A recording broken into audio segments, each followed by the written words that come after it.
Hey everyone, it's Pastor Wes, and I want to welcome you to episode 2 of Let's Talk with myself and my lovely wife, Nicole. Today we're excited to talk about being gracious toward yourself.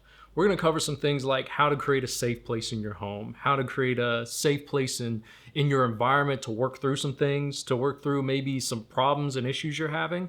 We're going to talk about how to deal with some grief, some things you may be facing and challenges while this quarantine's going on, and how to work with God and give yourself room to grow. You know, being gracious toward yourself, I don't want people to think we're telling people, hey, don't be lazy, don't try to strive, don't try to excel, but we want to allow people a safe place for you to make mistakes, for you to have a little bit of trial and error, for you to sometimes fall flat on your face in relationships and realize the grace of God is there to pick you up in those moments and navigate you through your human side of you. And we're going to share some personal things from our life. We're going to share some tips and resources. Nicole has some awesome things in store for us with some tools of what we've been implementing in our home. And then we're going to be transparent about some of the fears we've been facing, some of the insecurities, and what God has been working in our hearts. So, ready to start this thing, babe? What you got? Yeah.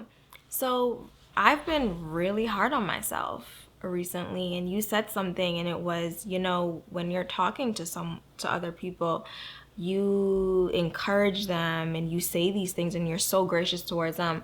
Why aren't you that way towards yourself? And it really hit me, like we're working from home in this season, we're being stretched. I'm being pushed out of my comfort zone, right? Even with Let's Talk, what we're doing right now, it's so challenging. And having to remind myself of some of the things that I say to other people when they're being challenged. Yeah, I think right now, because of the amount of pressure, the unusual amount of pressure that's being applied, it's real easy to be super hard on yourself. Yeah. I know as Christians, you want to do the best with God and you want to do the best for God. And then some days it's just like, man, you don't cut it at all. Like, am I doing enough as a pastor? I feel like, am I able to connect with people and make impact and reach people through just trying to do it through technology and everything? And some days it's like, man, when someone goes home or you get a bad news report, it's immediate. What you talked about, we've both been sharing in this is, man, should I have done more? Could I have done this more? Could I have done that? Could I have done that? Where was my faith? And this whirlwind of questions come from? And we started talking about it's like, and that's how we came up with this part about being gracious. We realized, man, we're trying to extend love to others and grace to others, but sometimes we don't bring it home. Sometimes we don't give each other room to still be human and still work it out, even with our new marriage, even with the new job you got. That's all of a sudden now you're immediately having to do part of your training even from home remotely. Yeah. And then just trying to navigate everything as a pastor through a time, we haven't never seen before is what we have. Yeah. So recently, we've been doing like calls with some of the women from the church, and one of the themes that's been consistent with the call is these women feel ashamed to say, I'm having a hard time right now, because it's almost this fear of, wait, but you're Christian, aren't you? You know what the word says. Why are you struggling right now? And them not being able to come out and say, wow, I'm actually having a hard time in this season. I'm having a hard time with loss. Yes, I know that person's in a better place, but it's still hard knowing I'm not going to see that person again. We see so many memes now where it's, you're supposed to be using this time to write that book, build the website, start the business, and you have some people are struggling to get out of bed. Yeah, it's you have to be balanced, I think, in your expectations. You got to be fair in your expectations. The grace of God, and you got to let God meet you where you are. Yeah. Hey, if you're struggling, this is where you are. It's okay. Now work from that place. These are all things about being gracious is what I feel, and giving people an opportunity to understand what being gracious kind of looks like toward yourself is a fair assessment of yourself, I feel. Absolutely. A fair assessment of saying, okay, this is where I'm starting, but you know what? I'm not going to stay here. So the thing I keep coming back to a lot in my head that kept going around and around, we were talking about this past week, was a safe place. If you're going to have a gracious environment, you've got to create a safe place for that, which leaves room for errors. It leaves room for falling short. It leaves room for healthy self-assessment is what that is. I think of Romans 12:3 has been saying, you know what? Here's where I am and here's where I want to go. We talked about a lot with, hey, there's all these things being posted right now, being saying, hey, you should do this, you should write that book, you should start this new initiative. Those are great things, but I think you need balance in all that is what you need. And the balance is in your relationship with God is saying, you know what? I know where I am as a person, and I'm going to set realistic goals for myself and be gracious when I fall short. You want to have this safe place for you to say, you know what, God, I'm struggling in this area. I may be weak in this area, but you know what? I'm allowing the grace of God to meet me where I am, but also bring me forward, because grace meets you where you are, but it doesn't leave you where you are, is where it wasn't. And another good thing you mentioned was that part about condemnation, not feeling like they're up. And that up to par is what it is, I think. And what that is condemnation coming in, and that's guilt and shame. That's where the enemy comes in. That's his MO, is what he does. Try to make you feel less than, try to make you feel weak, try to make you feel worthless is what he tries to do, and like you'll never measure up.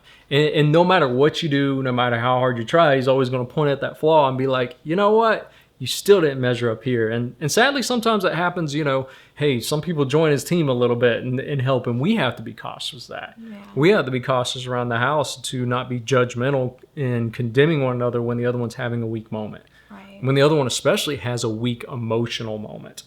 We have to give permission for us to be human so we can actually work through it and don't turn on each other and become enemies, is what that is. Yeah, and you said something. So, here's where you are and here's where you want to go. We forget that that's a process in itself, right? And it's, okay, here's where you are, here's where you want to go. What's step one? And a lot of times we overlook the process because we're so consumed with reaching the end, and we start being hard on ourselves. So you make a decision today, you know what, this is where I want to be. And tomorrow you wake up, oh, I'm not there yet. So now all of a sudden you're not good enough. I can admit I've been doing it a lot.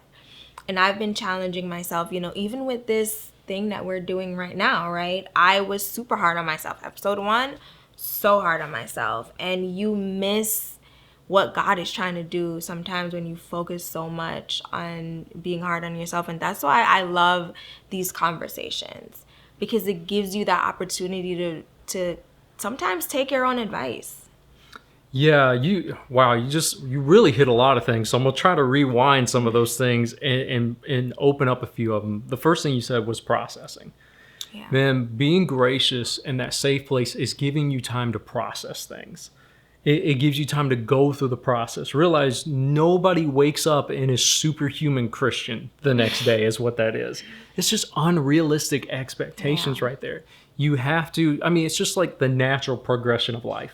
As a child, you have to grow, is what you have to do. You grow naturally. You grow physically. In the same way as a Christian, you start out as really immature. You start as a baby. You start as you don't know how to do things. You don't know how to walk. You don't know how to run. And you have to go through that progression. And being gracious allows and facilitates a place for that progression, is what it does. Some other things you were talking about is taking step by step. It's not the big leap and all of a sudden you're there. It's doing those little things with consistency and day by day and celebrating those little wins. Now, we don't bear it all on the show. We don't bear it all while we're talking here to the details, but we want to give a demonstration a little bit about an open dialogue that you need to have a conversation, especially if you're married. If you're not, you got friends around you, is what you do to have these. You got relatives, you get mentors, and they teach you how to be gracious is what they do. They teach you how to go back and forth and work through each other's insecurities and issues, because both of us have little insecurities. You brought that up, even while we were stepping out to do what we're doing today and doing this, it's like, man, is this really going to go anywhere? What are people going to think? All those things bombard your head because you're human. And it's still, like you said, though, it's stepping out and doing what you believe God's told you and willing to make adjustments along the journey. And as we go through this, we're going to make adjustments. We're going to learn how to do it better. We're going to grow together with this thing. But it was also the key thing, back to that point of safe place. It was like, how do we make each other feel okay in this? Right. How do we, building up to doing what we're doing, building up to getting in front of a camera and in front of a bunch of people. It's like, how do we make each other feel okay? while there may be pressure during this time, while we're still dealing with our own personal things, because life is still going on just like it is with everybody at home, we're still having to do this process ourselves. But the biggest thing is being able to have conversations like these and sorting through those things. It's funny because the other day you were like, what's that saying that you always kind of say sometimes? Well, it's not really a saying, but I always say, like, fact check your thoughts, right? And you brought that up to me. You were like, and I was sharing some things with you. I was like, oh, I don't feel like this is good enough. And you were like, okay, well, let's write it down, right? So that's one of the things I like to do sometimes.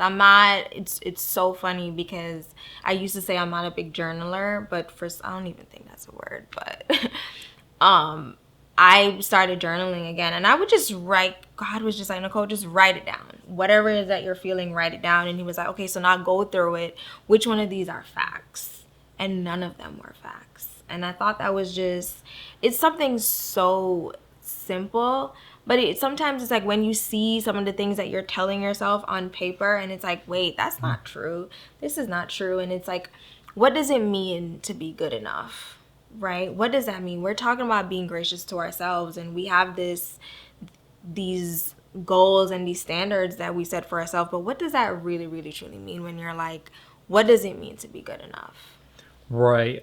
Fact checking yourself. When you said that, that really jumped out to me as a huge tool and resource. Like, this is such a healthy thing to do. You got to see, where did I get that from? Yeah. You got to ask yourself this literal thing. And I love the part you just said about writing it down so you can visually see it, so you can say it to yourself, and then ask yourself that question. Where did I get that from? Why did I start believing that way? Yeah. Why did I start thinking that about myself? Who said I should be here, or I should be doing this, or I should be, comparing myself to this person or that person? Those are all things, as you do that, allow yourself to open this dialogue between you and God ultimately. And what it does, when you feel safe and you can start being gracious with yourself, you have the strength to step out and try things. Some of it's going to be trying. Some of it's going to be trial and error at times. Not everything's just like, man, I know 100%. I've heard from God, and this is exactly what I do, and da-da-da-da, all step by step and written out.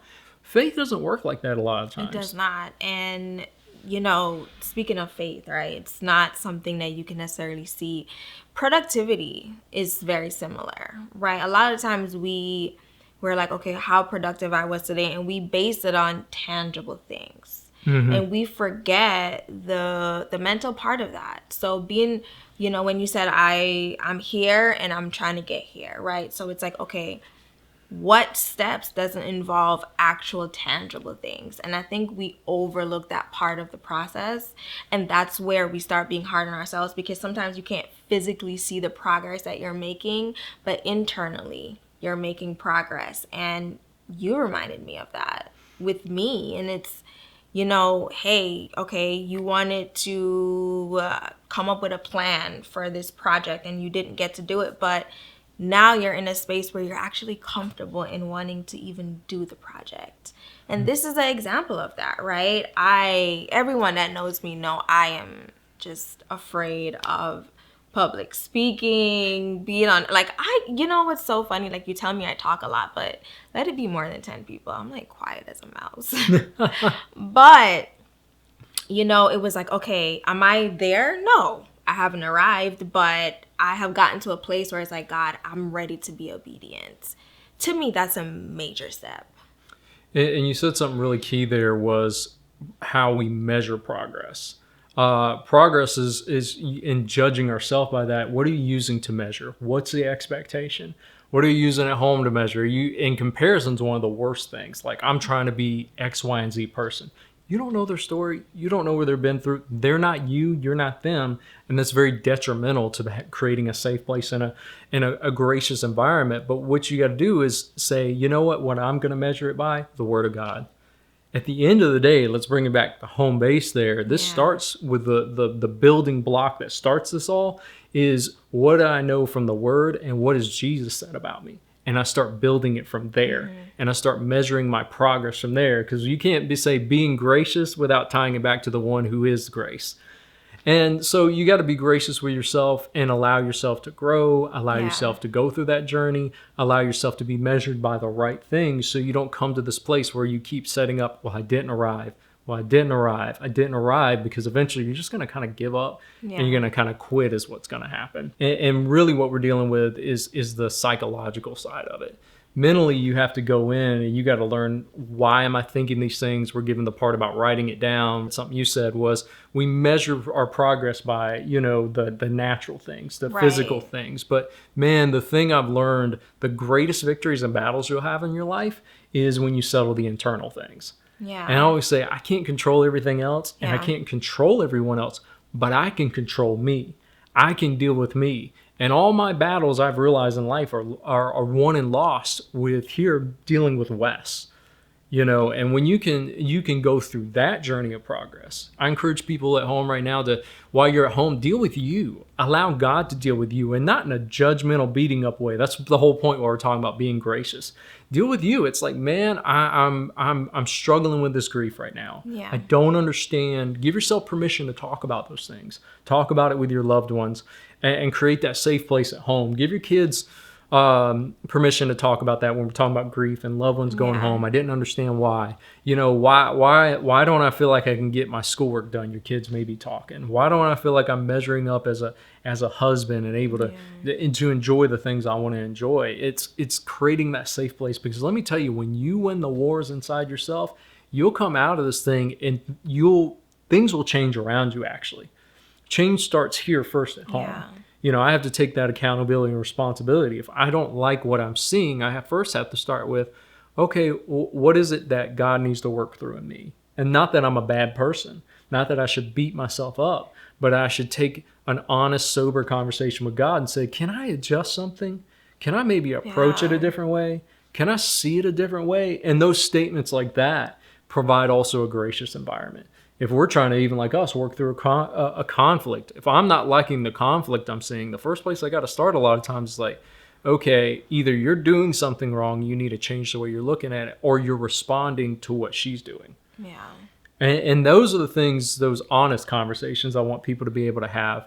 But you create that safe place and you can feel like, you know what, I can finally talk about that. Yeah. I can finally be open. And it starts with God is what it ultimately does. It's that heart session, as I've preached before and talked about before, having those one-on-one therapeutic sessions with the Holy Spirit. Yeah. And I love looking back now at things that I've written down, and I'm like, wow, I've moved past that. That's a victory, if you ask me. That's productive. That's Yep. progress. And that's why, when we talk about setting goals it's not just, okay, I want to do this. Sometimes a goal is, I want to believe this. I want to think this. Really good point. I want to feel this. Those are goals. And that's what I've been focusing on in this season. It's like, how do I want to feel? Yeah, because if you don't change your believing, you're never going to really see anything change. You, more than you realize, as human beings, all of us, we talk about this. What we believe is how we operate in life. Everything, that's the core of faith. That's the core of our belief system, and what we believe about ourselves, what we believe about God, what we believe about our situations, what we believe about each other. That's how we approach it, respond, act, and do. And if we have wrong believing, we're going to end up with wrong results. Right. But if you're able to shift that believing, man, you can shift into right believing, things are going to go better for you in life. And I think right there, if you want to sum up what we really want to work on right now during this time, is shaping our believing, removing the wrong believing, adding the right believing to the whole thing, man, so we can just really operate on such a higher level the way God has already created us, designed us to, and the grace of God has provided for us. Exactly. And if you ask me, step one, right? Mm-hmm. How do I begin to be gracious with myself? For me, write the facts down. And then it's like, okay, God, what are you telling me about this stuff? And it's just so, that time is just so beautiful, because all he's doing is just like, Nicole, look at the facts. And you're telling yourself this. Where is that coming from? And just that encouragement. That's why I love those daily affirmations that Dr. Dollar is putting on, Instagram, YouTube, the ones that you're doing, because sometimes you need to be reminded of that. Yeah. Before we even started filming this, I called up a friend and I was like, I need some encouragement, because I'm telling myself some not so positive things right now. And I know that's not true. I know it's not the facts. So I just need someone to agree with me. Let's focus on the facts. To me, that's an important step. Just in saying, I acknowledge that this is the truth. Even though I'm not feeling right like this right now, I know that is truth. So my goal is to start aiming towards believing the truth. And that's how you start. We can give practical steps. We can say, okay, fact check your thoughts. We do this thing a lot. Be patient with yourself, right? Yeah. Don't compare your progress to someone else's progress. Allow God to give you the timeline. Yeah. And one of the reason why I tell myself, okay, I'm just going to allow God to give me the timeline, because every single time I've planned something and I plan it the way I think it should, and God comes in and is like, well, this is what we're going to do. This is how we're going to do it. It works out better. Yeah. Time and time and time again. So I was like, all right, God, what is your timeline for this? But it takes work. It does, and you have to challenge yourself. If it was up to me, there's just certain things I would be sitting here if it was up to me. But, I said something earlier where it's like I made the decision to obey God. And it's like, all right, God, this is what you want me to do. I'm going to do it. I'm not going to be perfect. I'm going to be challenged. But I'm also, I went to God with those thoughts. And you know what the response was? I was surrounded by so much people encouraging me, you being my number one encourager. I've had so much people encourage me in this season. It's like the thoughts doesn't even have a chance to stick. The moment I start feeling like, oh man, I didn't do so good, someone comes and encourages me, and it's like, that is God. You bring your struggles to God, and I am telling you, you will it's just amazing. Yeah, I think one thing I'll say before we kind of get to the ending meat that we wanted to arrive to in this conversation was being gracious. Something you point out with God's timing stuff, it allows flexibility. Yeah. As human beings, we cannot strategically plan everything because we don't know what tomorrow holds.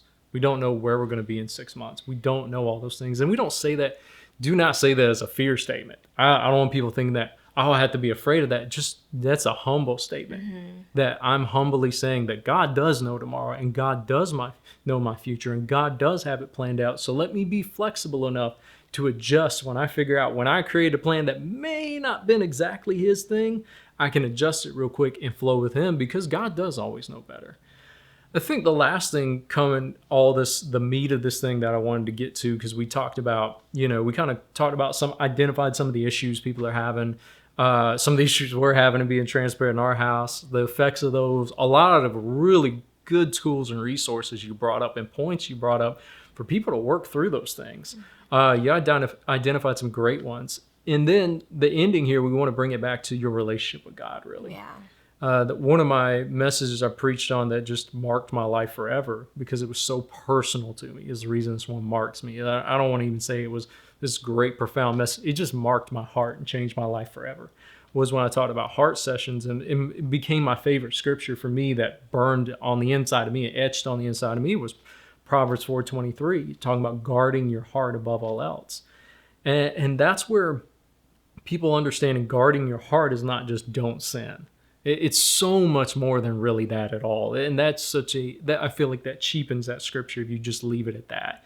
It's about judging and identifying, and not judging from a condemnation. It's talking about judging wisely, judging in the form of identifying and allowing God, and you sitting before him there and saying, what's going on in my heart? Yeah. So I can guard this thing, so I can watch over this thing, because we talked about, working on what we believe during this time. And that's Proverbs 4:23. Guarding your heart above all else, because it determines the course of your life. And when we talk about the heart, it's the core of what you believe is what we're talking about there. And we want to guard our hearts and go before God. And I love what Psalms 139 says when David was talking about this, and I believe 23 and 24, to sum it up in a nutshell, was, David goes before God and says, God, examine me. You know my heart already. Look inside me and help me through this. And examine those things that are bothering me. Examine what I'm feeling. Examine all those different areas. And that's that safe place is what that is. And God meets you right there and he says, point out anything that's going on the inside of me that isn't the best for me. And God sits there because he's the healer of broken hearts, is what he is. He's the healer of things that are broken on the inside, because we all have levels of brokenness. Yeah. We may be further on that journey, but man, that brokenness is trying to tell that story all the time. And by saying, I'm going to make a decision to guard my heart, I'm going to bring it before God and say, examine that.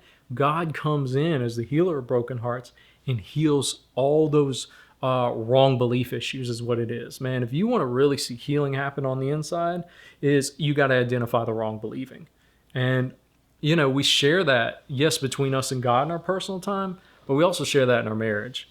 Yeah. That's the difference of taking our marriage that could feel, some people feel like it's a ball and chain in a prison, especially during this time, and flipping it for what God really meant it to be, which is a team, which is a dynamic duo that comes together and actually conquers these things together. And God working through both of us to help each other build up together, work together. And like I said, if you're at home and you're like, I'm single, I'm not married, I'm still waiting for my Boaz kind of right now thing, is, you have friendships. Yes. You get close friends. And like I said, if you got at least, even if it doesn't fill up a full hand, if you got 2 or 3 good friends, you are set to go in life. And I'm talking about those friends you've built up where it's like, listen, I have a safe place with you. When I talk about this, it's going to stay here. I'm going to still be your friend. I'm still going to unconditionally love you. And we're going to work through this together, because it does take human relationship in collaboration with God. It takes good mentors. It takes good, healthy ministers, pastors that actually know how to take you through that process together. It takes all those things. That's what it does.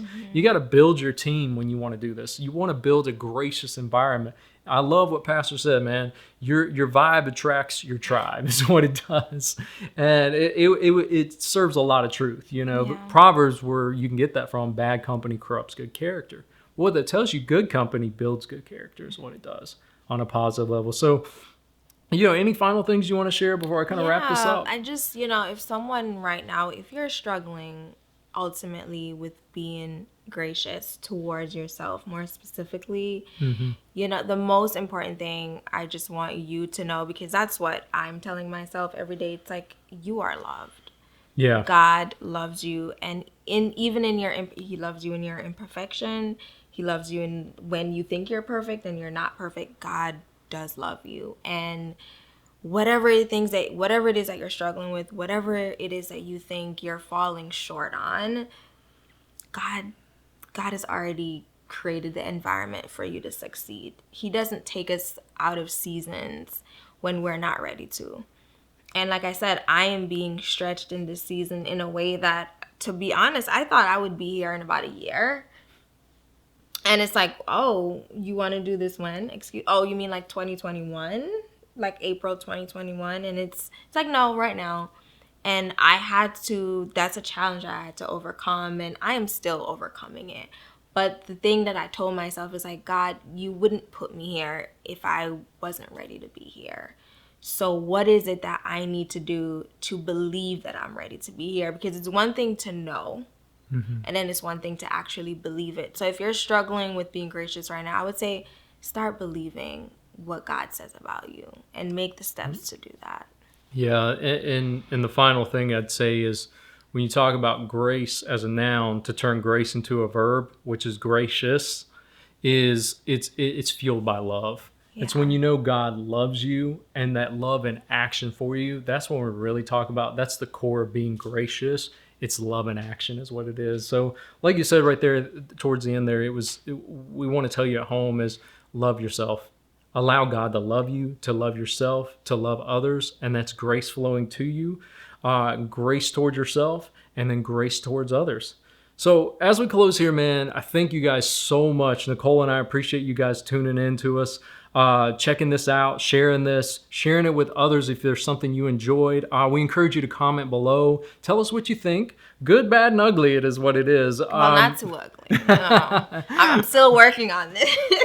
But also, more importantly, we want you to know, you can say, hey, we'd like you guys to talk about something like this. Yeah. Pick a topic. We're looking for more information. God's always dealing with stuff for us to talk about as we grow in our own marriage. Nothing's off limits. Some stuff is, but we're working on some of the transparency. But write it anyway. We'll see. Yeah, so, and we'll take it and we'll hear you guys' thoughts. We really appreciate the feedback. Thank you guys for tuning in, and we'll see you next time.